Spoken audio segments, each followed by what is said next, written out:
ओ तो देखिए, आज मैं विशेष रूप से तो कुछ ध्यान आदि करवाने नहीं आया हूं। मैं कुछ बात आपसे करने आया हूं, कुछ बात समझाने के लिए आया हूं। जैसा कि मैंने पीछे आपसे कहा था कि हम एक विशेष कार्यक्रम साधना से संबंधित शुरू करना चाहते हैं, और वो हमारा कार्यक्रम एक सप्ताह के रूप में चलेगा। सप्ताह के अंदर हमारा जो केंद्र बिंदु रहेगा वो साधना रहेगा, अमृत साधना रहेगा, त्रितत्वों का या त्रेतवाद का विशेष रूप से चिंतन, मनन, मंथन रहेगा कि हम ईश्वर की ओर कैसे बढ़ें, ईश्वर को कैसे प्राप्त करें। उसमें एक व्यवस्थित क्रम से उपासना जीवन को साधनामय मोक्ष की दिशा में प्रगति कैसे होती है, इसके बारे में जो शास्त्रकारों ने लिखा है उन्हीं चीजों का संकलन होगा। शुरुआत मैंने कर दी है। शुरू शुरुआत में हम महर्षि दयानंद जी के विचारों से अपनी साधना में शुरुआत यानी प्रवेश करेंगे। उसके लिए आप लोग ऋग्वेद आदि भाष्य भूमिका, बड़ी प्यारी पुस्तक है, उसमें स्वामी जी महाराज ने स्वयं ईश्वर की उपासना की प्रक्रिया बताई है कि ईश्वर की उपासना कैसे करनी चाहिए। देखो, आर्य समाजी होने का मतलब ही ये होता है कि वो स्वाध्यायशील व्यक्ति होता है, उसे कुछ उचित अनुचित का पता होता है। जैसे पौराणिक परंपरा में कुछ भी किताबों में लिखा रहे, कुछ भी करवाएं और लोग सीधे सीधे मान लेते हैं, कुछ तर्क नहीं करते, उस पर विचार नहीं करते। पर पौराणिक परंपरा से हमारी वैदिक परंपरा तो एकदम अलग है। यहाँ पर तो हर चीज को समझा जाता है, उस पर विचार किया जाता है, उसकी बाल की खाल निकाली जाती है, उस पर मनन चिंतन और मंथन किया जाता है। हमारे अंदर और बाकी लोगों में ये एक भिन्नता है, और हमारे अंदर ये एक विशेषता है कि हम बहुत सारी चीजों को तो ऐसे ही समझते हैं, ऐसे ही जानते हैं, लेकिन फिर भी हमारे अंदर भी एक बड़ी कमी है। और वो कमी हमारे अंदर ये है कि हम किताबें बहुत पढ़ते हैं, विद्वानों को भी बहुत सुनते हैं, एक नहीं बहुत सारे विद्वानों को, लेकिन हमारी स्थिति कैसी है एक उदाहरण से समझें। अभी एक वीडियो मेरे ध्यान में आया था, तो उसमें क्या है, एक बुजुर्ग महिला थी और एक युवती थी। तो वो युवती विवाह करना चाहती थी, और वो बुजुर्ग महिला उसको नए नए अच्छे लड़कों के फोटो दिखा रही थी। तो वो युवती कंफ्यूज थी कि वो उनमें से चुने तो किसको चुने, किसका चुनाव करे। तो उस युवती ने उस बुजुर्ग महिला के सामने अपनी समस्या रखी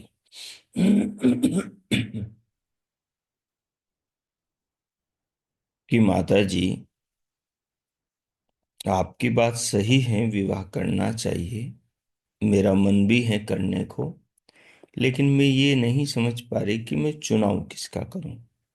इससे वो बढ़िया लगता है, उससे वो बढ़िया लगता है, उससे वो बढ़िया लगता है। दो गुण पहले वाले में अच्छे लगते हैं, दो गुण दूसरे वाले में, दो तीसरे वाले में। और जैसे दो इसके अच्छे लगते हैं, चार ठीक नहीं लगते, वैसे ही बाकी सब में है। तो बताओ मैं किसका चुनाव करूं। बुजुर्ग महिला ने एक बड़ा अच्छा दिमाग को ठीक करने का तरीका बताया। उसने कहा कि बेटा, ये सामने एक बगीचा है और तुम इसमें से सबसे अच्छा फूल तोड़ कर ले आओ। जो सबसे अच्छा फूल हो वो तोड़ कर लाओ। अब वो युवती चल पड़ी। तो उसने देखा एक पेड़ के बड़े सुंदर सुंदर फूल थे। तो उनमें तोड़ना चाहा, लेकिन जैसे ही निगाह अगले पेड़ पर गई तो वहां भी अलग तरह के फूल थे फूल, लेकिन वहां अलग तरह के थे। वो वहां गई, उसके बाद तीसरे पेड़ पर निगाह गई। ऐसे निगाह आगे आगे जाती रही और वो युवती भी आगे आगे बढ़ती रही। अंत में धीरे धीरे वो अंतिम पेड़ के पास पहुंच गई। और अंतिम पेड़ के पास जाने के बाद में उसे लगा, अरे, पीछे वाले जो पेड़ थे उनके भी कौन से खराब थे फूल, इससे तो उन पीछे वालों का ही अच्छा था। तो ये स्थिति उसके सामने बनी। तो उसने फिर अंत में असंतुष्ट होकर वापस वो माता जी के पास में आई और उसने अपने मन की बात बताई कि माता जी, मैंने तो जब शुरुआत करी तो मुझे बहुत अच्छा लगा, लेकिन जैसे ही ध्यान मेरा अगले पेड़ पर गया तो फिर पीछे वाले पेड़ के फूल मुझे कुछ कम सुंदर लगने लगे, आगे वाला अच्छा लगा। तो मैं अगले वाले पेड़ पर गई, वहां तोड़ने लगी तो फिर लगा कि अगले वाला ज्यादा अच्छा है। ऐसे करते करते अंतिम पेड़ पर चली गई और सारे पेड़ खत्म हो गए, पीछे निकल गए। उस महिला ने उस बिटिया को समझाया कि देखो बेटा, हर फूल सुंदर है, हर फूल में अपनी विशेषता है, अपनी प्रेरणा है। हर फूल एक ही बात को कह रहा है, तुम जहां से शुरुआत करोगी वो तुम्हें मंजिल तक ले जाएगा। तुम शुरुआत आज करो या शुरुआत तुम 10 साल बाद करो, एक अंतर जरूर है। पहले तुमने कमी देख देख करके एक एक फूल के पेड़ को छोड़ती गई, कमी देख करके एक एक वर को छोड़ती गई, और अंत में जो वर दिखाई दिया, तब तक तुम्हारे शरीर की क्षमता घटती चली गई। इंद्रियों की क्षमता, बुद्धि की क्षमता, यौवन की क्षमता, शरीर की क्षमता घटती घटती चली गई। अब इतनी घट गई है कि वो फूल यानी वो वर के योग्य तुम नहीं रही। अब इस दृष्टांत को अपने साधना के जीवन से देखेंगे तो आपको बात सारी समझ में आ जाएगी। लगभग उपासकों में, साधकों में ये चीज बहुत ज्यादा होती है। वो एक चीज पर स्थिर नहीं रह पाते। जैसे इस युवती को एक अच्छा, सबसे सुंदर जीवन साथी चाहिए था। उस बुढ़िया ने इसको, इसके दिमाग को समझाने का एक तरीका बताया कि तुम क्या कर रही हो, क्या गलती कर रही हो। और ये अंतिम पेड़ तक चले गई फूलों के, और उसमें इसका सारा टाइम बर्बाद हो गया। ऐसा ही हम लोग भी कर रहे हैं, उपासना के क्षेत्र वाले साधक। हम एक किताब पढ़ते हैं, उसमें बात पूरी है, लेकिन हम उससे असंतुष्ट हैं, हम दूसरी की ओर भागते हैं। अब हम दूसरी किताब पढ़ते हैं, उससे भी हम असंतुष्ट हैं, तो अब हम तीसरी की ओर भागते हैं, उसमें भी बात पूरी है, लेकिन हम उससे भी असंतुष्ट हैं। अब हम चौथी की ओर भागते हैं। ऐसे ही हमारे यहाँ सिखाने समझाने वाले भी बहुत लोग हैं। एक व्यक्ति हैं, उसने समझाया, हमें कुछ बात समझ में तो आई, ज्ञान तो एक जैसा ही है, लेकिन उसकी बात का तरीका रुचिकर नहीं लगा, या हो सकता है व्यक्ति अच्छा नहीं लगा। तो फिर हम दूसरे के पास में गए, फिर तीसरे के पास में गए। इस यात्रा में क्या हुआ कि हमारे हाथ से बंद मुट्ठी में से रेत की तरह समय फिसलता चला गया, और जीवन में सबसे कीमती समय है, और वो निकलता चला गया। हम 50 सिखाने वालों के पास में घूम लिए, तब जाकर हमें ये समझ में आया, जो इस युवती को समझ में आया, कि अरे वो पहला पेड़ ही बड़ा सुंदर था, वो पहला वर ही ठीक था। मैंने व्यर्थ ही इतनी यात्रा करी, और इससे तो वही अच्छा था, उससे तो वही अच्छा था, लेकिन समय तो खराब हो गया। अब युवती की आयु बढ़ गई, अब वो लड़का चुनाव नहीं कर रहा युवती के लिए, उसने मना कर दिया। तो इसको समझिए बात को। आप एक विद्वान के पास सीखने जाएं, 10 विद्वानों के पास सीखने जाएं, एक को सुने 20 को सुने, इसमें आपका समय निकलता चला जाता है। ज्ञान तो आपका बढ़ रहा है, लेकिन ज्ञान का जो उद्देश्य है, उस उद्देश्य तक आप पहुंच नहीं पा रहे हो। अब आप घूमते फिरते अंतिम विद्वान के पास जाओगे, 20 विद्वानों को पार करके। अंतिम विद्वान भी यही कहेगा, यम नियमों का पालन करो। वो भी यही कहेगा, स्वामी दयानंद जी ने जो बात बताई उसको स्वीकार करो। वो भी यही कहेगा, वेद के मंत्रों की आज्ञा का पालन करो। अब आप निराश होंगे, ओहो, हमने तो पीछे 5 साल इधर उधर भटकने में व्यर्थ खो दिए, अब उसका क्या होगा। अब उसका कुछ भी नहीं होगा, वो तो निकल गया हाथ से समय, और लौटा हो गया हुआ समय लौट कर कभी आता नहीं। समय की यही सबसे बड़ी महत्ता है। वेद मंत्र में भी एक बात बताई। वेद मंत्र कहता है, न तम वेदाथ ये इमा जजानानी। कह रहा है, न तम वेदाथ, बोले तुम उस परमात्मा को नहीं जानते। यह इमा जजानानी, जिसने इमा इन लोक लोकांतरों को जजानानी यानी उत्पन्न किया है, जो इन सब को जानता है, उत्पन्न हुई वस्तुओं को, लोक में विद्यमान पदार्थों को जो जजानानी जानता है। किनको? जो उसने पैदा किया है उनको जानता है। मुझे, आपको, पेड़ पौधों को, पहाड़ पर्वतों को, नदियों को, सागर, सूर्य, चंद्रमा को, पृथ्वी, इसके भीतर की और अपने शरीर के अंदर की सब चीजों को, मन को, विचारों को, भावनाओं को, सबको वो जानता है। कहा, अन्यत युष्मा कमंतरम बभूव।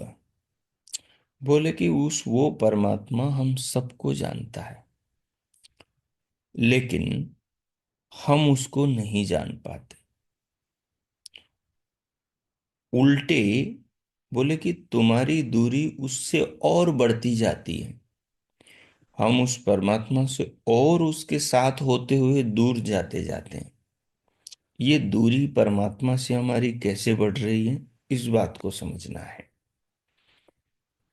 देखो, मनुष्य शरीर ही परमात्मा को पाने का एक साधन है, और इस मनुष्य शरीर में जो आयु है, वो आयु अनिश्चित है, और वो आयु तय करती है कि ये लाभ, मनुष्य शरीर का ये अवसर कब तक हमें मिल रहा है। ज्यों ज्यों दिन निकलते जाएंगे, त्यों त्यों हम परमात्मा से दूर जाएंगे। शरीर की आयु घटेगी, हम परमात्मा से दूर जा रहे हैं, क्योंकि परमात्मा को शरीर से पाया जाता है। समाधि शरीर से लगेगी, मुक्ति शरीर से ही प्राप्त होगी। इसलिए शरीर की आयु घट रही है, हम परमात्मा से दूर जा रहे हैं, दूर जा रहे हैं। अगर आज का दिन हाथ से निकल गया तो समझिए एक दिन हमने खो दिया, जिस दिन हम परमात्मा को पा सकते थे, परमात्मा के थोड़े और निकट जा सकते थे। फिर आगे कहा, निहारेण प्रावृत्ता जल्प्या च असूत्रिप उक्त साहसस चरंती। नीचे बताया कि तुम लोग परमात्मा को क्यों नहीं प्राप्त कर पाते हो, उसमें समस्या क्या है। तो वो तीन चार बातों से समझाई। पहला कहा निहारेण। निहार कहते हैं ओस को, कोहरे को, अंधकार को। बोले तुम्हारी जो बुद्धि है ना, वो बुद्धि जैसे कोहरे से सामने की चीजें दिखाई नहीं देती, ढक जाती हैं, रास्ता भी दिखाई नहीं देता। बोले ऐसे ही तुम्हारी जो बुद्धि है वो अज्ञान के कारण ढक गई है। अब आप कहेंगे भाई इसमें क्या अज्ञान है। यही अज्ञान है कि हमें जीवन दिखाई नहीं दे रहा। हम उस कन्या की तरह बाहर के चीजों पर फिसलते जा रहे हैं। आज को कल पर छोड़ रहे हैं, कल को परसों पर छोड़ रहे हैं, और कल कभी आज होता नहीं। आज को यदि हमने नहीं अपनाया तो कल कभी आज नहीं होगा, निरंतर बदलता चला जाएगा, हाथ से निकलता जाएगा। तो एक कारण तो बताया कि आप अज्ञान, ये अज्ञान है कि हम जो चीज मिल गई है उस चीज को और ढूंढने में लगे हुए हैं। जो चीज मिल चुकी है उसी को और ढूंढने में लगे हैं, ये बड़ा अज्ञान है। तो एक तो हो गया निहारेण। दूसरा कहा प्रावृत्ता जल्प्या। अब कह रहे हैं कि आप लोग कैसे हो गए हो, अंधकार की ओर बढ़ने वाले। जिधर कुछ दिखाई नहीं दे रहा उधर बढ़ रहे हो, जिधर दिखाई दे रहा है उसमें प्रमाद कर रहे हो। मतलब जो तुम्हें सीधा रास्ता दिखाई दे रहा है उस पर तो काम नहीं कर रहे, और जहां रास्ता दिखाई नहीं दे रहा, खोजना पड़ रहा है, वहां जाकर समय बर्बाद कर रहे हो। क्या है भाई, जैसे आपको योग दर्शन मिल गया और उसमें सारी बातें सीधी सीधी लिखी हुई है, ये दिखाई दे रहा है, यहाँ कोई कोहरा नहीं है, तो यहाँ पर काम नहीं कर रहे हो। कहाँ काम कर रहे हो? जहाँ दिखाई नहीं दे रहा। सोच रहे हो मैं वहां जाऊंगा, कोई विशेष देश में, कोई दूसरे बाबा के पास। अभी बहुत सारे बाबा लोग आए हुए हैं वहां पर कुंभ में। तो वहां फिर भी कई सारे लोग भटकते हैं, आज इसके पास, कल उसके पास, परसों तीसरे के पास, इसी आशा में को वो ज्यादा जानता होगा। वैसे ही हम लोगों की भी स्थिति है। तो ये कह रहे हैं कि जो दिखाई दे रहा है उसको छोड़ करके जो नहीं दिखाई दे रहा उसकी ओर भाग रहे हो। अंधकार क्या है? यही है। योग दर्शन में सारी बातें लिखी हैं ईश्वर को पाने की, साधना की, उपासना की। प्रकृति को समझने का सारा विज्ञान वैशेषिक दर्शन में लिखा है, सांख्य में लिखा है। इन सबको ठीक ठीक जानने की प्रक्रिया न्याय में लिखी हुई है। ईश्वर का स्वरूप और उसको पाने की पद्धति वेदांत और योग में है। लेकिन फिर भी तुम उपस्थितम परित्यज्य अनुपस्थितम प्रतिधावति, जो सामने दिखाई दे रहा है उसको तो छोड़ रहे हो, और जो दिखाई नहीं दे रहा उसके पीछे भाग रहे हो। चलो वहां चलते हैं। एक सोचता है चलो ये आचार्य जी के पास में सुनते हैं, शायद इससे नैया पार लग जाए। आप केवल लोगों की जुबान का स्वाद चखने में जा रहे हो, और कुछ भी नहीं। इंजॉय कर रहे हो, अपनी इंद्रियों को संतुष्ट कर रहे हो, संसार की चकाचौंध का आनंद ले रहे हो। जो ज्ञान है वो तो बुद्धि से ग्रहण होगा, उसमें कोई रूप रंग नहीं।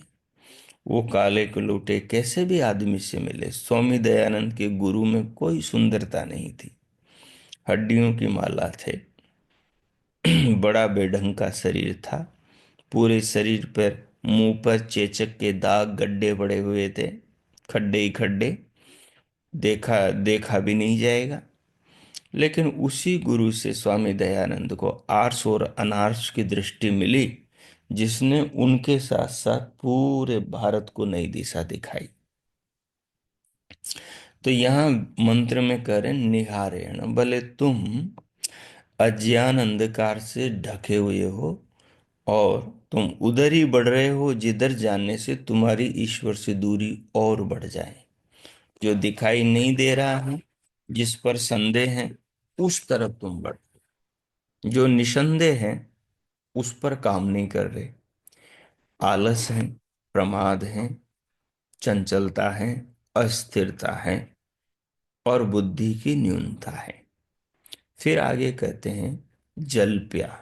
बोले तुम लोग कैसे हो गए हो? बोले बकवास करने वाले हो गए हो, व्यर्थ की बकवास करते हो, व्यर्थ की बकवास में प्रवृत्त हो। अब इस बात को ये वेद का मंत्र कह रहा है, जल्प्या शब्द का विद्वानों ने ऐसा अर्थ किया है। बोले तुम बकवासी बन गए हो। अब ये बकवास की बात क्या है? अपने पूरे दिन में हम देखें, जो काम जरूरी है उसको छोड़कर जो जरूरी नहीं है उसमें लगे रहते हैं। जब ज्ञान किताब में ही है तो फिर इधर उधर भटकने की जरूरत क्या है? उस पर नियंत्रण क्यों नहीं रखा जाए? मन पर नियंत्रण नहीं, फोन में घुसे रहेंगे, और फोन के अंदर घुसे हैं तो घंटों फोन में ही लगे हुए हैं। अब फोन में जरूरत क्या है जब ज्ञान आपके सामने किताब में ही है? उस पर ही स्थिर रहो, उस पर ही काम करो, उसके अनुसार जीवन को जीना शुरू करो। लेकिन नहीं, आत्मनिरीक्षण करेंगे नहीं। जिस चीज में कष्ट होता है उसको छोड़कर जिसमें सुख सुविधा मिले उसको हम पहले करते हैं, जबकि लौटकर वापस वहीं आना पड़ेगा। हम 10 जन्म बिता दें फिर भी जिस चीज से कष्ट होता है उससे तो कष्ट होगा। यम नियमों के पालन से, श्लोक मंत्र सूत्रों को कंठस्थ करने से कष्ट तो होगा। अपने मन को ईश्वर में लगा के रखने से कष्ट तो होगा, क्योंकि मन की आदत ही नहीं ईश्वर में लग के रहने की, उसकी चंचल प्रवृत्ति है, और मन की ये आदत हम नहीं डाली है। तो कैसे करोगे बताओ? कोई संभावना ही नहीं है। तो ये तो समस्या बड़ी भारी है। तो इसलिए कहा कि तुम बकवासी, बकवास करने वाले हो गए हो, इधर उधर के बहानेबाजी बनाते हो, आज के काम को कल पर टालते हो, और दिखाई दे रहा है उसको छोड़ करके, उपस्थित को छोड़कर अनुपस्थित की ओर भागते हो। चलो कल करूंगा, चलो परसों कर लूंगा, तरसों तो कर ही लूंगा, अगले सप्ते में तो समाधि लगाने बैठ जाऊंगा। लेकिन लगाते नहीं हो। बंदर की तरह इस डाल पर, फिर दूसरी पर, फिर तीसरी पर छलांगे मारते रहते हो। फिर आगे की बात कही, च आसु त्रिपः। अब फिर आगे कहा, और किस में लगे हो? बोले प्राण तृप्ति में, प्राणों की परवाह करने में ही लगे हो। प्राण तृप्ति का मतलब है खाने पीने में ही, अच्छे अच्छे स्वाद वाली चीजों पे खाने पीने में ही, बस उधर पोषण में ही लगे हो। एक तो अज्ञान की ओर बढ़ रहे हो, एक बात, दूसरी बात बकवासी बन गए हो, तीसरी बात कही केवल प्राण पोषण में दिन रात लगे हुए हो, दिखावे में लगे हुए हो। अंत में कहा उक्त साहसस चरंती। अंत में कहा दिखावे में लगे हो, कोरे नामो उच्चारण में लगे हुए हो, नामो उच्चारण कर विचरते हो, यानी भगवान का नाम लेते हो और घूमते फिरते दुनिया के रंगों में डूबे हुए हो। नाम लेते हो बस भगवान का, कि हम साधना की राह पर चल रहे हैं जी, देखो हमारी ओर। और साधना की राह पर कुछ नहीं, बस संसार में रमण कर रहे हो, प्राण पोषण में लगे हो, घूमने फिरने में लगे हो, खाने पीने में लगे हो, दुनियादारी में लगे हुए हो, मिलने जुलने में लगे हुए हो। जो मुख्य काम है उसको छोड़कर बाकी सब चीजों में डूबे हुए हो। ये वेद का मंत्र कह रहा है। ऋग्वेद में ये 10वें मंडल के 82वें सूक्त का 7वां मंत्र है। यजुर्वेद में 17वें अध्याय का 31वां मंत्र है। इसको पढ़ना आप लोग। इसी प्रकार एक बहुत प्यारा मंत्र है, उसमें परमात्मा खुद कहता है, अयम अस्मि जरितः। हे मेरी भक्ति करने वाले साधक, मेरी भक्ति करने वाले भक्त, अयम अस्मि, यह मैं हूं। बोले यह मैं हूं, मैं यहाँ हूं। कहाँ हो? यहाँ हूं, जहां तू है वहीं पर मैं हूं। पश्ये मां, बोले मुझे देख। बोले भगवान कहाँ देखूं आपको? भगवान कहते हैं विश्वा जातानि अभी अस्मि। अरे ये जो विश्व जगत पैदा हुआ है ना, अभी अस्मि, सब और इसमें मैं हूं। क्या पैदा हुआ है? हमारा शरीर पैदा हुआ है, हमारा मन हृदय आत्मा पैदा हुए हैं, हमारे बच्चे, हमारे माँ बाप, हमारी संतानें पैदा हुए हैं। इनमें देख, जो पैदा हुए हैं, ये विश्व के जो पदार्थ हैं, पहाड़ पर्वत नदियां सागर फूल कलमियां फल फूल, ये सब्जियां साकें, ये अन्न धन, सब कुछ जो दिखाई दे रहा है, हाथ पांव आंख नाक, ये सब पैदा हुए हैं ना। तो बोले कि इनमें देख, मैं इनमें हूं, इनमें ही हूं। अब पिता कहाँ है? पिता के शरीर में है। माँ कहाँ है? माँ के शरीर में बैठी आत्मा है। छोटा सा बच्चा पैदा होता है तो उस बच्चे में उसकी आत्मा आ रही है। आत्मा के बिना वो बच्चा क्या है? लाश है वो तो, कुछ भी नहीं। उस बच्चे की आत्मा उस शरीर में है। तो पैदा क्या हुआ? शरीर हुआ, आत्मा थोड़ी ना पैदा हुई, शरीर पैदा हुआ। तो बोले वो जो शरीर पैदा हुआ उसमें आत्मा है। शरीर को कुछ कहोगे उसके अंदर की आत्मा सुनेगी। तो पैदा क्या हुआ? संसार पैदा हुआ, खाने पीने की चीजें पैदा हुई, हाथ पांव शरीर ये सब दुनिया की चीजें पैदा हुई। परमात्मा कह रहा है कि भाई मैं इन्हीं में हूं। पश्चिमाम, अरे मुझे देख, मैं इन्हीं में ही हूं। कहाँ जाऊं देखने? यह विश्वा जाता नहीं, ये जो दुनिया पैदा हुई तेरे आसपास अंदर बाहर है, इसी में मैं हूं। कहीं दूर जाने की जरूरत नहीं है तुझे भटकने की। अभी अस्मि महना, क्या देखेगा? बोले इनमें जो महानता है, महिमा है, इनमें जो दिव्यता है। हम रोज कितने आम खाते, हम कितने फल खाते, लेकिन हम एक फल को बना नहीं सकते। कुछ लोग इतने मूर्ख रहते हैं, पशुओं को मार देते हैं, मछलियों को मार देते हैं, अंडों को खा जाते हैं, लेकिन वो कोई अंडा बना नहीं सकता, मछली बना नहीं सकता, पशु बना नहीं सकता। हम कितने पेड़ काट देते हैं, पेड़ बना नहीं सकते हम। ठीक है। तो इनमें जो महानता है, इनमें जो विशेषता है, वो महानता मेरी ही है, ऐसा परमात्मा कह रहा है। जहां जहां महानता दिखाई दे, जहां जहां विशेषता दिखाई दे, बोले वहीं मैं बैठा हुआ हूं। जैसे पिता के शरीर को हम कहते हैं पिताजी इधर आओ, तो पिताजी के शरीर में बैठी आत्मा सुनती है। वैसे ही हम जो भी कहते हैं उसको परमात्मा सुनता है। विश्वम शृणोति पश्यति, भगवान विश्व को, सब विश्व की हर चीज को जानता है। पश्यति देखता है, और शृणोति सुनता है। हम भी तो विश्व में ही हैं, तो हमें भी सुनता और देखता है। ठीक है। फिर कहते हैं ऋतस्य माँ प्रदिशो वर्धयन्ति। बोले जो ऋताचारी हैं, ऋत कहते हैं दुनिया जिन नियमों में चल रही है उन नियमों को। पानी जिस नियम से बन रहा है, अग्नि जिस नियम से जलाती है, वायु जिस नियम से एक चीज को उड़ा के ले जाती है, सुगंध को, दुर्गंध को, जीवन देती हैं, औषधि शक्तियों को ले जाती हैं, तो ये सब चीजें जिन चीज नियमों में काम कर रही है, उन नियमों को ऋत कहते हैं। का ऋताचारी, जैसे कहते हैं ना ब्रह्मचारी, उसको कहते हैं ब्रह्मचारी, जो ब्रह्म में विचरण करता है। ब्रह्मणे चरति, ब्रह्म में चरता है। क्या चरता है? ब्रह्म की अनुभूति को, ब्रह्म की भक्ति को, ब्रह्म के आनंद का पान करता है, ब्रह्म में विचरण करता है। जहां जाएगा वहीं ब्रह्म को देखेगा, जो खाएगा उसमें भी ब्रह्म को देखेगा, जो पिएगा उसमें भी ब्रह्म को देखेगा। जीवन में ब्रह्म को देखने वाला ब्रह्मचारी कहलाता है। ऐसे ही ऋताचारी, ऋताचारी कौन है?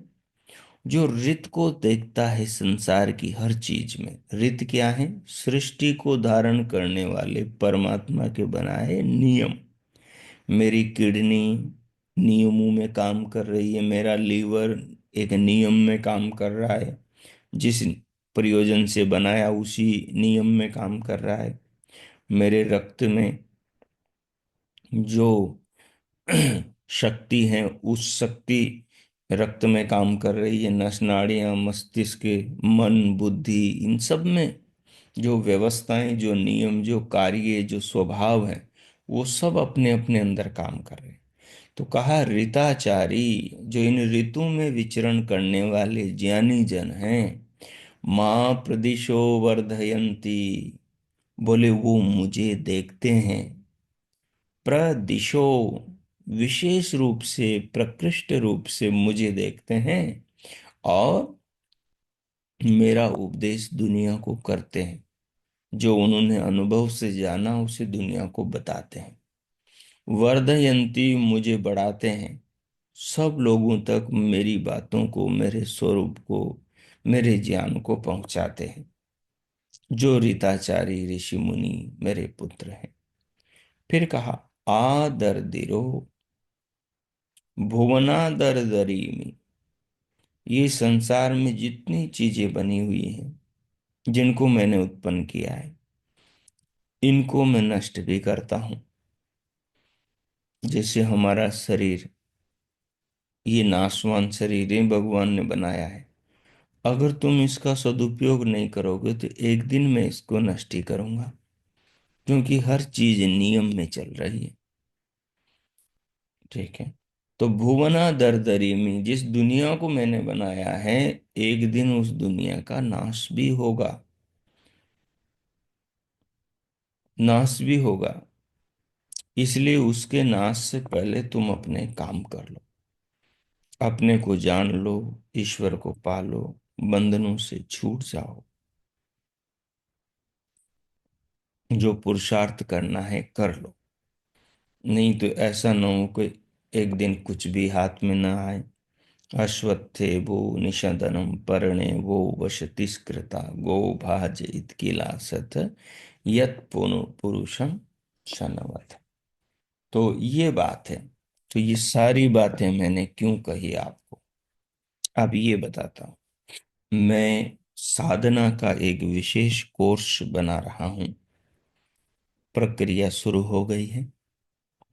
कुछ मैंने उसमें संग्रह भी किया है और उसको हम एक सप्ताह के भर के रूप में चलाएंगे। सप्ताह भर वो चलेगा। उसके बाद में फिर उस पर आपको साथ का साथ काम करते जाना है। तो इस कोर्स को जो पूरी तरह रुचि पूर्वक जो करने वाले हैं, जो इसमें समय लगाएंगे, उन्हीं को इस कोर्स में प्रवेश दिया जाएगा, बाकी को नहीं। जो पूरी मेहनत करेंगे, इसमें श्लोक भी होंगे, सूत्र भी होंगे, मंत्र भी होंगे, और फिर उन पर काम भी करना होगा। मतलब ये काम एक जेल की तरह है आपके लिए। जैसे आपको जेल में बंद कर दिया हो, घूमने फिरने पर अंकुश लगा दिया हो, फालतू खाने पीने पर, इधर उधर घूमने पर, इधर उधर की बातें करने पर, सब चीजों से रोक दिया हो, तो ये जेल की तरह है। लेकिन सफलता अवश्य मिलेगी। हम पूरी किताब इसमें नहीं पढ़ाएंगे आपको। आपको बस जो साधना का पैमाना है, जो उसके सूत्र हैं, जैसे हम सीढ़ियां चढ़ते हैं ना, तो सीढ़ियों पे चढ़ने के लिए खड़ी सीढ़ियां हो तो डंडा लगा देते हैं साथ में। अब उस डंडे को या रस्सी को पकड़ के हम आराम से चढ़ जाते हैं। बस सीढ़ियां तो आप लोग चढ़ रहे हो, लेकिन खड़ी सीढ़ियां चढ़ नहीं पाते। ये सहारा है। यहाँ चीजें व्यवस्थित मिलेगी आप तो। अब जो जो आपके ध्यान में है किताबें, उनका एक बार अवलोकन करना शुरू करें आप। जैसे एक तो ऋग्वेदादि भाष्य भूमिका में जो उपासना प्रकरण है, उसको पूरा पढ़ लें आप लोग। एक बात। दूसरा, योग दर्शन के यम नियमों को पढ़ लें। पूरा पढ़ लें यम नियमों को अच्छे से। अभी उपासना प्रकरण ऋग्वेदादि भाष्य भूमिका का और योग दर्शन के यम नियम, इनको आप पढ़ ले 2-5 दिन में। फिर इस बाद में हम विधिवत उसको शुरू करेंगे। अभी सूचना भी मैं इसकी डालूंगा जैसे ही अनुकूलता होती है।